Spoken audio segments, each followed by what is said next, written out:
Good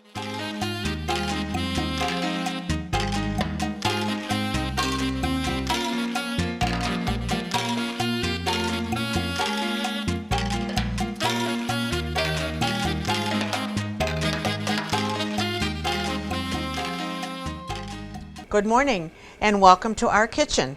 I'm Gordy Galusha and I'd like to introduce my grandson Daniel Munier.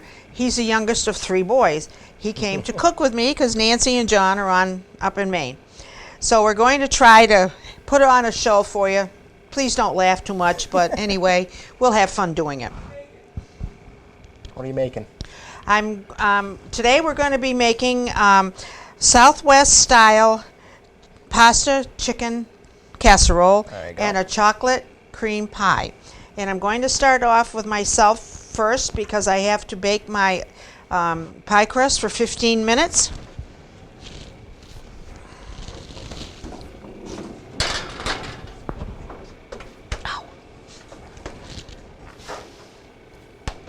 Okay, I'll time it for 15 minutes and when it's done I'll take it out. And in the meantime, we're going to go over to Daniel, and he is going to make his... I'm going to start with the chicken. So what we're going to start with is we're going to add the chicken to the pan so that it can get nice and browned up. Then as it cooks, we're going to season it and add a couple cans of tomatoes and chilies and a little bit of corn. As that cooks, we already have started our pasta water and got the pasta started. You want to try to get the chicken as evenly as you can in the pan so that it all cooks at the same time. And then once you get the chicken all sorted, come in with a little salt and pepper.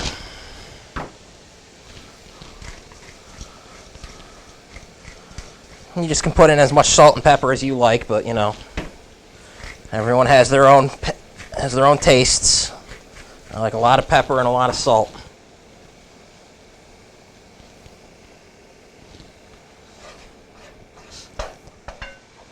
Yeah, because that's just about cooked through.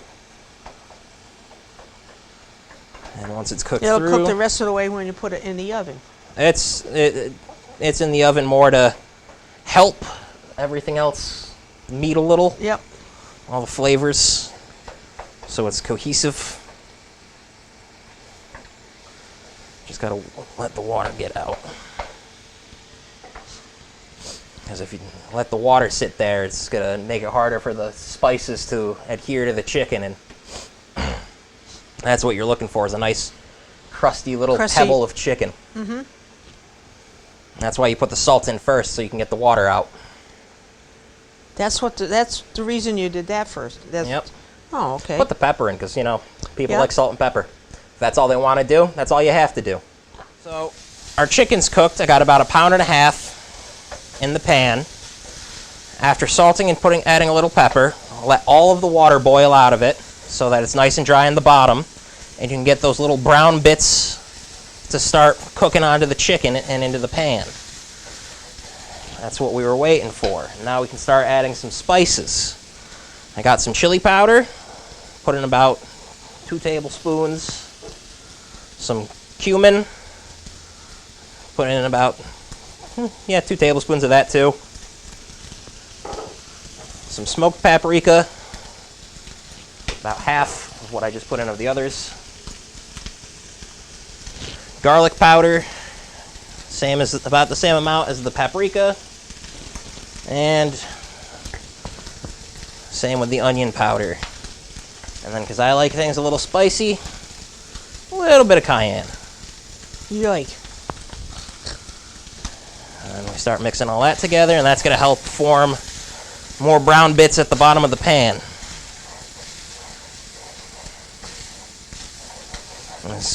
And cooking anything, you always got to season to how you like it. This is how I like to make it, but you can make it with turkey or pork or beef or sausage. Chorizo is really good for this. Oop, I'm making a mess. See, now it's starting to stick to the bottom of the pan. That's what we've been looking for. Once it starts sticking, you can turn down the heat a little. Come in with a can of tomatoes and chilies. Let's make that 2. And we're going to use the water from that to help get the brown stuff that we just put on the pan off the pan, because that's the good stuff. That's all that flavor.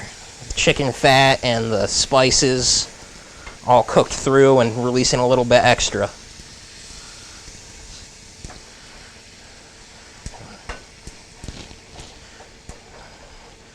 And while that cooks a little longer so that the tomatoes give a little water and the chilies give a little water, we are going to drain our pasta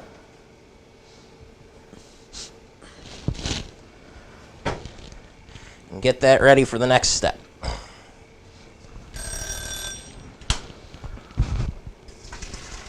I just took my pie crust out of the oven. It's been 15 minutes, and I'm letting it cool so I can make the pudding to put in it. And I'm going to turn it over to Daniel. We're going to start chopping an onion. You need about half an onion. At least that's what I like. So it's easiest to peel when you just cut it in half and start peeling a half.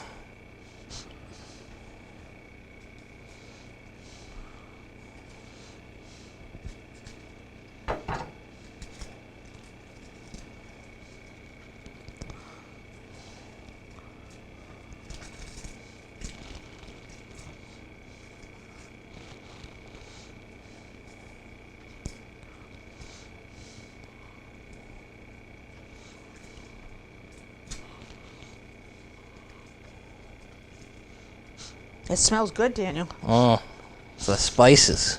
Oh, I don't That's know. why you let them cook a little bit in the pan first. Gets them aromatic. I'm not a hot spice person. It Oh, bothers my stomach.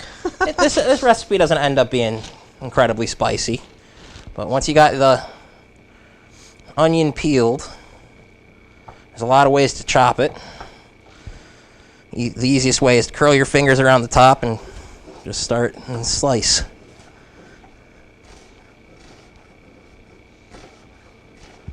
And once you get to the end, turn it, keep slicing.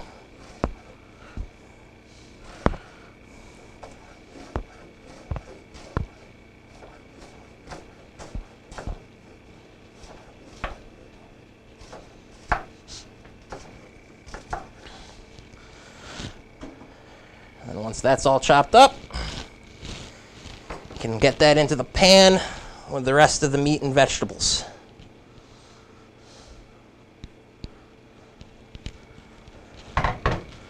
Now the goal isn't to really cook the onions, because I like the little bit of raw flavor in this dish, but you do want to get them a little bit softened. And the steam from the tomatoes and the chilies and the chicken will help that. And at the same time we're doing this, I'm going to go in and add a can of corn. So the same thing can happen to that. Get some of that spice on it and help it mingle with the other flavors.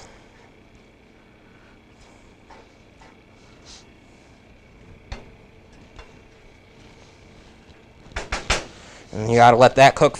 You got to let that cook and steam in for about 5 minutes.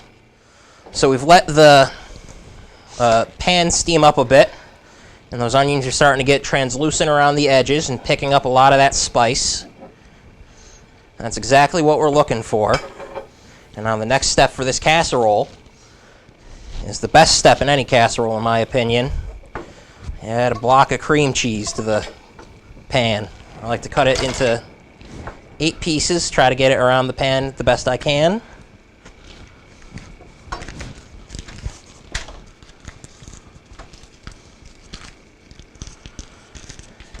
Kind of distribute it as evenly as you can get it. And then you can go and add our strained pasta. And start letting that mix and melt.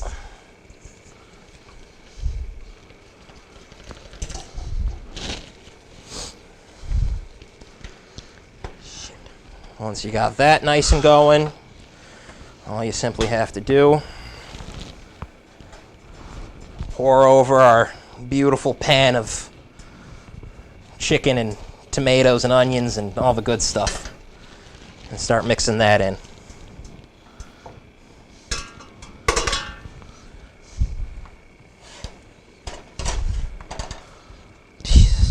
And as we mix in all the hot ingredients, the cream cheese will start to melt a little, but we're going to finish that process in the oven. And the most important part is you try to get everything distributed as evenly as possible. That's what everyone's looking for. No one gets a bad bite of this stuff, that's for sure. Once you get that as distributed as you think is fit, I'm going to take a little, this is some Mexican 4-blend cheese. Use whatever cheese you like, cheddar, mozzarella, and you add a nice little layer on top. So that when that goes in the oven, you get a nice cheesy layer on top.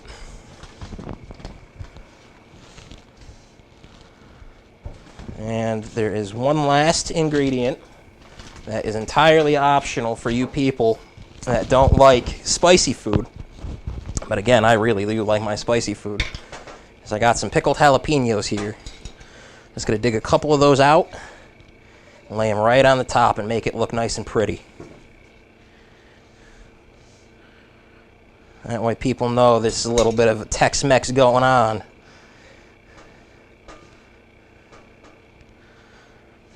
Now, there's no rhyme or reason to where I'm putting these. You just got to put them wherever you feel like it needs it. Like a Bob Ross painting. You got to put the happy little trees down. Do you want to put that on a tray to put in, Daniel? Yes. Easy? It's best to put it on a tray so that way, if and probably when it bubbles over in the oven, you got less of a mess to pick up.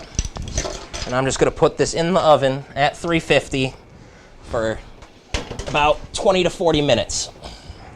30 usually the sweet spot, but 40 minutes, Daniel? every oven's different, so, yep. Okay, that's yours. You just got to keep checking on it until the top layers, until the cheese on top is nice and bubbly and the jalapenos are withered a little bit. My pie shell is in the refrigerator cooling, and now I'm going to make my chocolate pudding. I usually use Jell-O or Mighty Fine, and also I make it from scratch, but today I made it so it would be quick today. And I'm going to pour 2 cups of milk into my pan.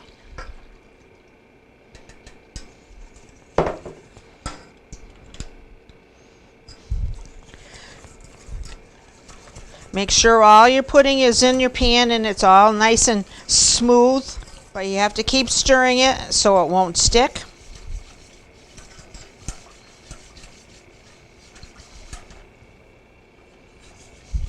Turn the burner up a little bit. This is a very quick, easy dessert. If you have company and you don't have any dessert for them to eat with your barbecue that you're going to have, you can make one of these and it will be good for your people to eat, and it's fast, and there you are.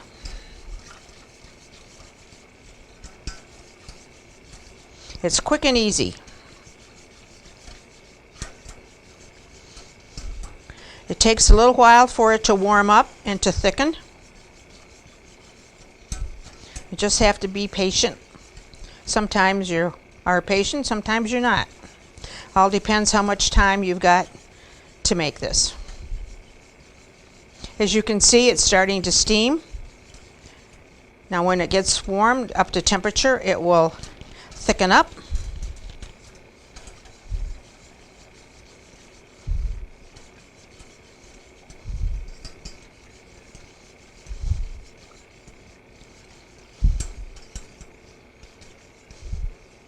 If you don't keep stirring it, it will burn on the bottom of your pan. So make sure you stay on top of it. It's starting to get thick, and you have to keep your eye on it, because when it starts to get thick, it gets thick quick.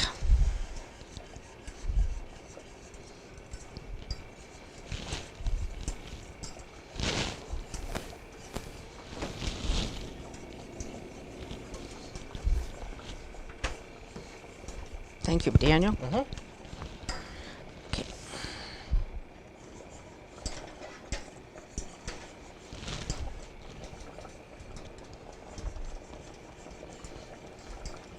And this is what it likes when it's really getting thick. It's really bubbling up, but be very careful you don't get burned because this is hot stuff. My pudding is all mixed, all cooked, and I'm going to turn it into my pie shell.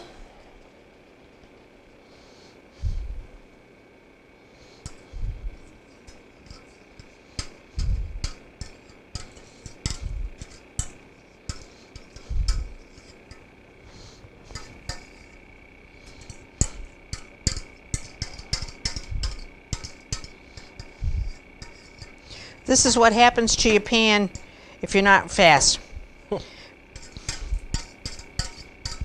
But it will come out. Okay. Put a little water in my pan here.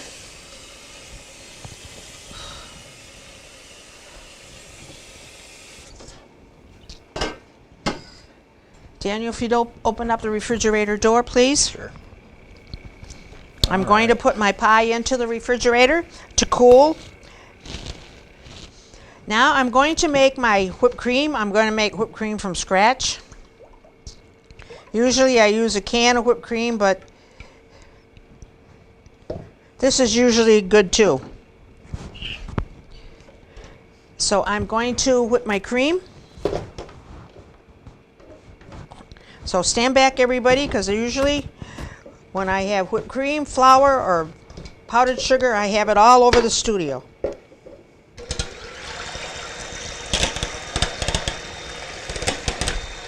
It's a little noisy, so bear with me.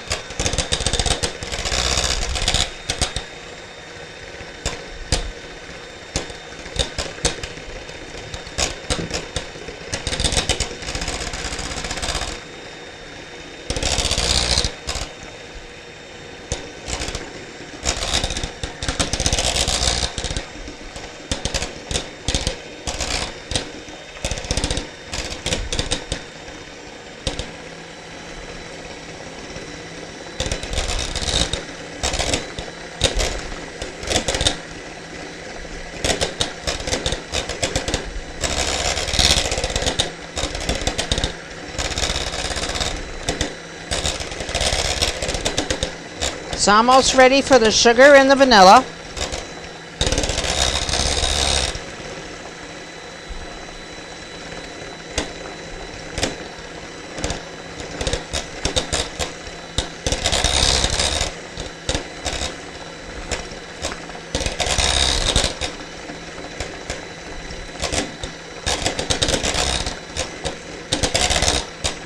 You can get heavy whipping cream to make whipped cream. But this is heavy cream that I put in here.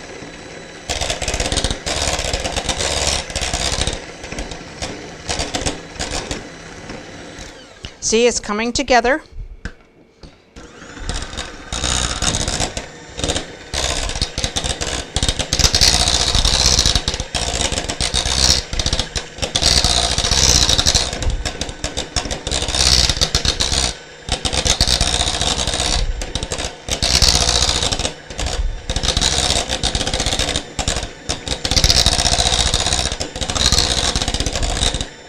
Okay, it's all whipped. So I'm going to add a little vanilla.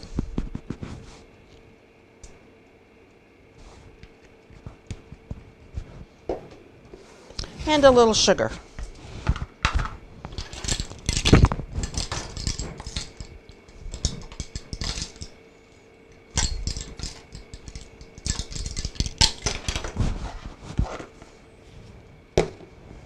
And I'll mix this up again.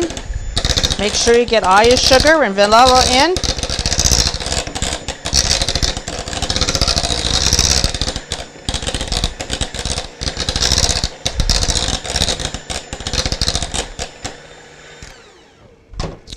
And this is what our whipped cream looks like.